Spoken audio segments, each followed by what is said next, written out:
Madanagundi toll plaza के समीप Madanagundi toll plaza संघर्ष समिति के द्वारा अनिश्चितकालीन धरना पिछले 6 जनवरी से किया जा रहा है। बता दें कि उनकी मुख्य मांग है स्थानीय लोगों को टोल टैक्स माफ करवाना। इसके साथ ही टोल पर 75% स्थानीय लोगों को नौकरी देना और टोल के दोनों तरफ सर्विस रोड बनाना। बस आप लोग यहाँ धरना बैठे हुए हैं और क्या कुछ मांगे हैं आप लोग की? सबसे पहले तो मदनगुंडी टोल प्लाजा संघर्ष समिति के अध्यक्ष हमारे महादेव राम जी हैं, संयोजक कृष्णा यादव जी हैं, अरविंद जी हमारे हैं जुझारू नेता और हमारे कोषाध्यक्ष हैं अजू सिंह और तमाम साथी जो यहाँ पर, चूँकि इस टोल प्लाजा जो कि एकदम अवैध और नाजायज़ है, इसके विरोध में हम सब 6 तारीख से हम लोगों ने वहाँ से पहले मार्च निकाला और उनको एक स्मारक पत्र दिया। हमारी जो मांगे हैं वो स्पष्ट है कि स्थानीय युवाओं को यहाँ 75% से ज़्यादा नौकरी दिया जाए, जो कि झारखंड के लोकप्रिय मुख्यमंत्री हेमंत सोरेन जी भी कहते हैं कि स्थानीयता को प्राथमिकता दी जानी चाहिए। दूसरी बात हमारी मांग है कि हमारे प्राइवेट गाड़ी के साथ साथ यहाँ के एक परिधि है 20 किलोमीटर के अंदर का, उतने गाड़ियों को जो कमर्शियल वाहन भी हैं उनको भी छूट देना होगा। तो यहाँ पर एक लेन इन्होंने बनाया, उस पर भी हम लोगों ने मांग किया कि एक लेन हमारा फ्री होना चाहिए जहाँ पे कैमरा भी नहीं लगा हो। मगर इन सब बातों को लेकर जब हम जिला के अनुमंडल पदाधिकारी के नेतृत्व में जब वार्ता हुई, अनुमंडल पदाधिकारी एवं जिला के पदाधिकारियों ने किसी प्रकार का कोई रुचि नहीं लिया, सिर्फ टोल के कर्मचारियों के साथ बैठक करा दिया और टोल के जो व्यवस्थापक थे वो भी उदासीन रवैया अपनाए। हम लोगों का ये मांग उन्होंने मांगने का तैयार नहीं हुए तो हम लोगों को फिर सड़क पर उतरना पड़ा। उन्होंने स्पष्ट किया कि अंग्रेज़ों की नीति जिस तरह से है कि फूट डालो शासन करो, इन्होंने स्थानीय कुछ युवाओं को रोजगार के लिए डाल दिया। मदनगुंडी के कुछ गाड़ियों को इन्होंने टोल फ्री कर दिया। तो एक आंख में सुरमा एक आंख में काजल नहीं होगा। जब होगा तो सभी लोगों का मांग को मानना होगा। और यहाँ जितने लोग बैठे हुए हैं, पहले इन्होंने वाहन मालिकों के साथ अलग अलग वाहन मालिकों को उनसे गाड़ी का सूची लिया और उनसे उनको लाभ देना शुरू किया। मगर यहाँ अब जो बैठे हुए हैं ये सब कोई वाहन मालिक नहीं है, किन्हीं का कोई गाड़ी नहीं है, किन्हीं का कोई स्वार्थ नहीं है, ये सब आंदोलनकारी हैं। और आंदोलन के रास्ता से हम लोगों ने हर जगह जनहित में लड़ाई लड़ा है और सफलता पाया है। तो हम यहाँ जनहित के लिए ही बैठे हुए हैं और हमारी मांग है कि जो ये टोल ही अवैध है, तो अव्वल तो ये टोल यहाँ होना ही नहीं चाहिए। और अगर किसी कारणवश, चूँकि कोडरमा से इसको काट दिया गया है, ये पहले बरही से रजौली 4 लेन था जो 47 किलोमीटर का स्पैन में था, NH 31 पर था, मुआवजा भी NH 31 का बोल करके लिया गया। अब इसे काट दिया गया और बरही से कोडरमा कर दिया गया और 20 किलोमीटर 27 किलोमीटर का स्पैन बना करके NH 20 बना करके इसको इन्होंने टोल वसूली के लिए एक मतलब कि एकदम वसूली भाई की तरह इन लोगों ने केंद्र सरकार के जो माननीय मंत्री 2 वर्ष पहले सड़क परिवहन मंत्री नितिन गडकरी का बयान आया था कि 60 किलोमीटर के अंदर 2 टोल नहीं होगा।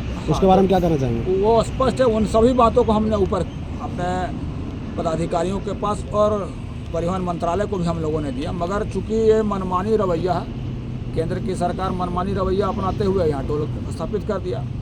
चुनाव के पहले इन्होंने टोल अगर चालू किया होता तो निश्चित रूप से इनको नुकसान होता। तो ये लोग लोकसभा और विधानसभा चुनाव परिणाम देखने के बाद इन्होंने ये जनता पर, आम जनता पर ये बोझ लादने का काम किया, ये जानते हुए भी कि अब हमारे जो जनता है वो अपना मतदान तो अब करेंगे नहीं, तो उनका कोई महत्व रहेगा नहीं। तो ये स्पष्ट है कि आम जन पर ये व्यर्थ का बोझ हर बार लादा जाता है और उस तरह से अबर भी लादा गया। कब तक आप लोग का धरना प्रदर्शन चालू ये रहेगा? अनिश्चित काल हम बैठे रहेंगे। हमारे युवा साथी रात दिन यहाँ बैठे रहते हैं कड़ाके के ठंड में भी।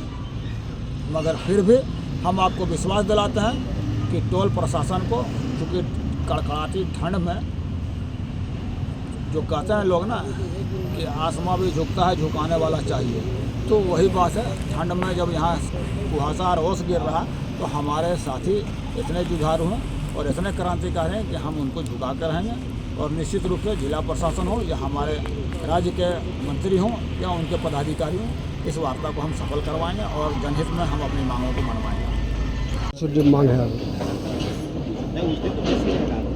आज हम लोग के मदनगुंडी टोल प्लाजा में 6 दिन से यहाँ धरना प्रदर्शन दिए हैं।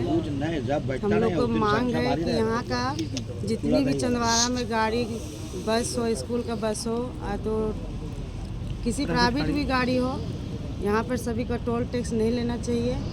और हम लोग के एक दिन बैठक हुआ था चंदवारा ब्लॉक में SDO मैडम पास, वो आकर के हम लोग के पास बोली कि ठीक है चंदवारा और मंदरगुंडी या तो जितने भी यहाँ प्रखंड है एक ठो यहाँ का छूट देने के लिए हम कोशिश करेंगे, लेकिन अभी तक कुछ सुनवाई नहीं हुआ है।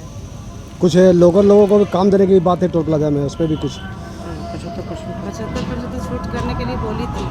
कि लोकल लोगों को काम दिया जाएगा। नहीं, अभी तो काम तो नहीं हो रहा है, लेकिन आगे जाके देखिए क्या होता है सब। कब तक आप लोग ऐसे बैठे रहेंगे? जब तक यहाँ छूट नहीं होगा टोल प्लाजा के कि माफ़ नहीं करेगा कि यहाँ चंदवारा प्रखंड ना तो बरही अनुमंडल हो या कोडरमा हो, तब तक हम लोग धरना प्रदर्शन यहाँ देते रहेंगे।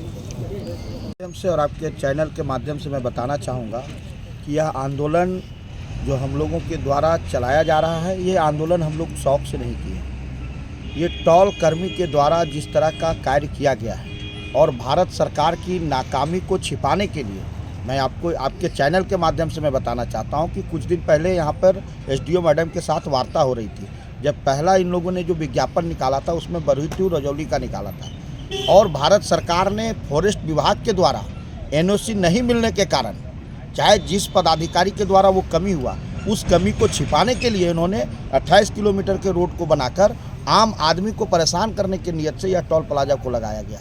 जबकि मात्र यहाँ से 64 किलोमीटर की दूरी पर रजौली में टोल टैक्स लगा हुआ है और मात्र 40 किलोमीटर की दूरी पर हमारे नगमा में टोल टैक्स लगा हुआ है। नियमतः यह टोल टैक्स रहना ही नहीं चाहिए था, मगर सरकार ने और सरकार के कर्मी ने ये गलत नियत से इस रोड नंबर को चेंज कर दिया। पहले NH31 था, अभी वर्तमान में इसको NH20 कर दिया गया है। मैं चाहूँगा कि आपके माध्यम से संवेदक और जिला प्रशासन इस पर अगर जल्द फैसला नहीं लेते हैं तो हमारा आंदोलन तेज होगा और 17 तारीख को हम लोगों ने कमेटी के द्वारा तय किए हैं, जो लगभग 5000 की संख्या में आएंगे। और जब तक हम लोग इनके चेक नाका को आर्थिक नाकाबंदी नहीं करेंगे, तब तक यह जिला प्रशासन और टोल कर्मी नहीं मानेंगे।